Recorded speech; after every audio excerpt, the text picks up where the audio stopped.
A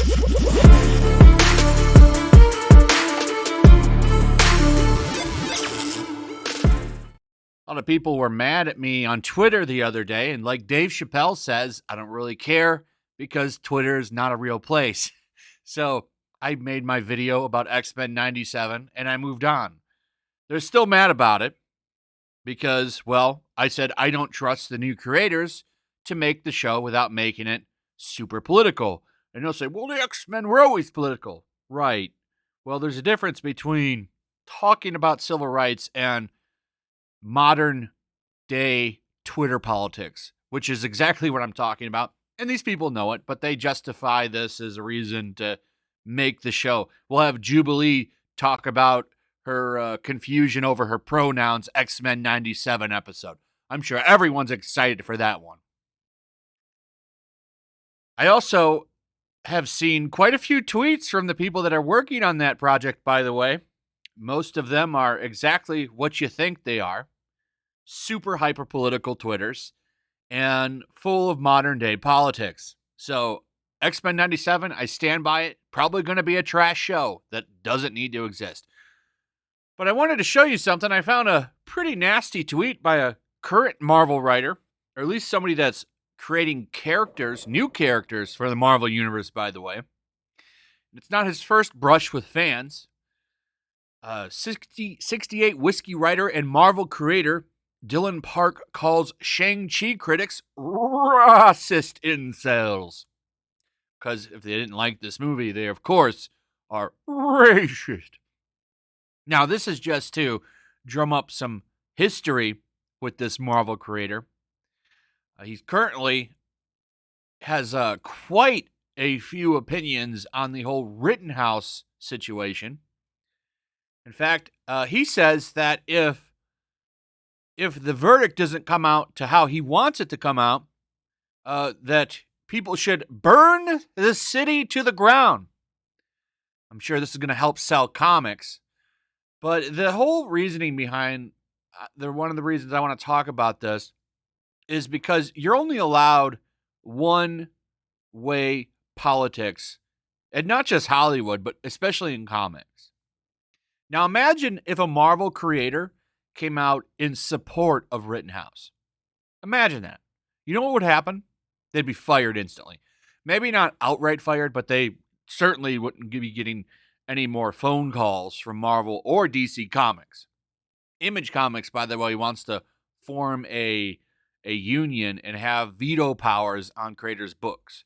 Imagine being like Todd McFarlane and you want to do a cover with like Frank Miller, but you can't because the janitor at Image Comics doesn't like Frank Miller's personal politics.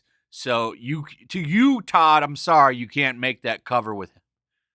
This is where we're at in comics. It's a loony bin. This is why they're in the shape they are, because there's no diversity of thought. You can only tell certain stories. Those stories have to have certain politics in it, and so on and so on.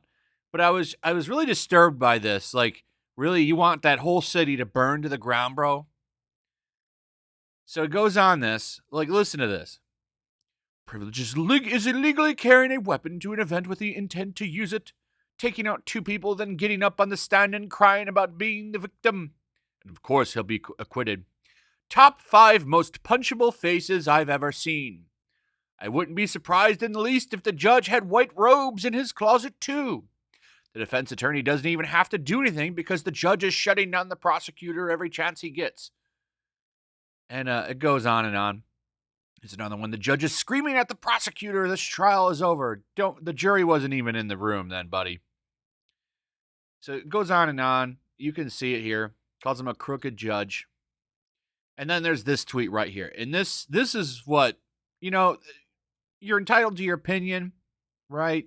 The guy obviously doesn't care for Rittenhouse and wants him to go to jail, even though I personally disagree with that.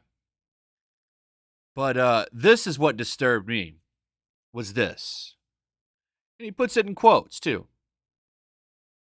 Well, I guess that was a quote for what they're doing because they're going to have the National Guard show up. But his response to the quote is what I found disturbing, and this is typical behavior of a Marvel comic pro. So he quotes, with a verdict near, Governor Tony Evers said that 500 National Guard members would be prepared for duty in Kenosha if local law enforcement requested them. And he responds with, burn that M effort to the ground. This is what we have working. This is the type of mindset we have working at Marvel Comics. That's a horrible comment.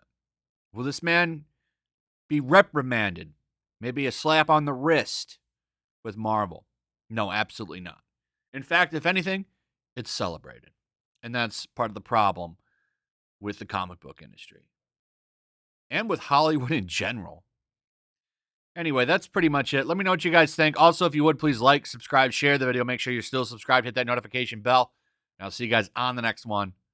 Peace. Also, if you want to help support the channel, check out my Teespring store. There's a link in the description. You can find some merchandise in there that you might want to check out.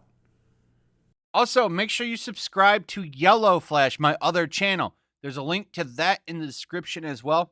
I do a lot of live streams over there that I don't do on this channel. Usually smaller and a little bit more personal. So make sure you follow me over there and sign up.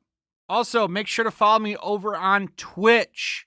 I do watch parties, play video games over there. They're always fun. Follow me over there and come hang out.